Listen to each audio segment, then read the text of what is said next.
जीवन कौशल सत्र से संबंधित चर्चा। आज का विषय तंग करने और बुलिंग के खिलाफ खड़े होना। आज की चर्चा का उद्देश्य तंग करने वाले रवैया को समझना और पहचानना, इसका विरोध करने के तरीके को बताना, उन दोस्तों के साथ हमदर्दी रखना जिनको तंग किया जा रहा है। आप सबका स्वागत है। मैं हूं आपकी जीवन कौशल सहजकर्ता। आज मैं आपके साथ अपने और अपने सबसे प्रिय दोस्त के बचपन का एक किस्सा साझा करना चाहती हूँ। तो ये बात तब की है जब 5वीं कक्षा की पढ़ाई पूरी करके मैं अपने परिवार के साथ अपने छोटे से गांव से दिल्ली शहर आई। मैं और मेरा छोटा भाई चिंटू दोनों ही बड़े उत्साहित थे शहर के स्कूल में पढ़ने के लिए। मुझे पुराने दोस्तों की याद भी आ रही थी, पर पापा का कहना था कि किरण और बबली की तरह इस स्कूल में भी मेरी बहुत अच्छी सहेलियां बनेंगी। स्कूल के पहले दिन मैं बहुत उत्साहित थी। पहली कक्षा की हमारी टीचर आई और मुझसे मेरे बारे में पूछा। मैंने बात करना शुरू किया ही था कि मेरे कुछ सहपाठी हंसने लगे। मैं थोड़ा सहम गई और फिर पूरा दिन किसी से बात नहीं की। मैं समझ नहीं पा रही थी कि क्यों वो मुझ पर हंस रहे थे। शाम तक पता चला कि मेरा नाम भी रख दिया गया था, मंडौली, जो कि मेरे गांव का नाम था। उस दिन मैं घर जाकर बहुत रोई, पर अगले दिन फिर हिम्मत करके स्कूल गई। मुझ पर हंसना और मुझे मंडौली कहकर बुलाना करीब 1 हफ्ते से चल रहा था। फिर कुछ दिनों की छुट्टियों के बाद एक नया सहपाठी सुनील कक्षा में आया और उसने मुझसे किए जा रहे व्यवहार को देखते हुए बाकी सहपाठियों से दृढ़ता से कहा कि उनका एक नए सहपाठी के प्रति ये व्यवहार गलत है। इस तरह से किसी को तंग करना और चिढ़ाना सही नहीं है।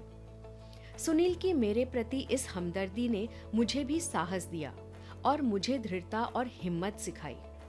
धीरे धीरे सब मुझसे सामान्य व्यवहार करने लगे और सुनील और मैं एकदम पक्के दोस्त बन गए। उस दिन से जब भी मैंने किसी को बेवजह तंग करते हुए या दुर्व्यवहार करते हुए देखा है, तो मैंने भी सुनील की ही तरह दृढ़ता से वहां पर अपनी बात रखी है। शायद आपने भी मेरा जैसा अनुभव किया होगा या किसी के साथ ऐसा होता देखा हो। तो जैसा कि आप सभी ने देखा, मेरी कहानी में 3 तरह के लोग थे।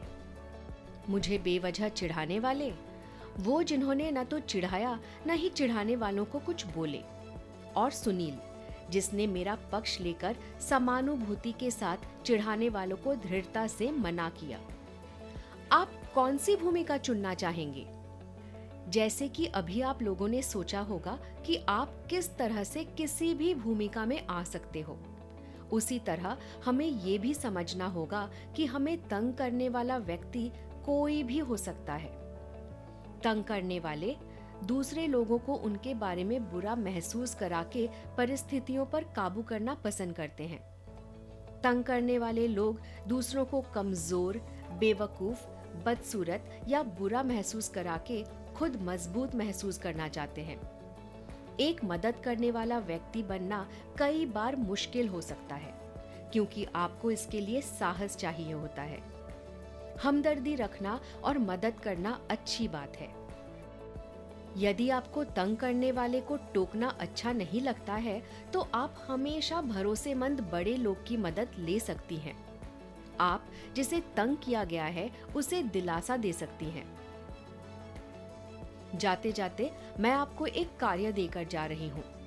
किसी ऐसे समय के बारे में लिखिए जब आप अपने दोस्त की मदद करने के लिए खड़े हो सकते थे, लेकिन आपने ऐसा नहीं किया। उस समय क्या हुआ था? अब आप अपने दोस्त की मदद करने के लिए क्या अलग करेंगी? आप व्हाट्सएप द्वारा अपने उत्तर हमें अपनी आवाज रिकॉर्ड करके या फिर लिख कर भेज सकते हैं।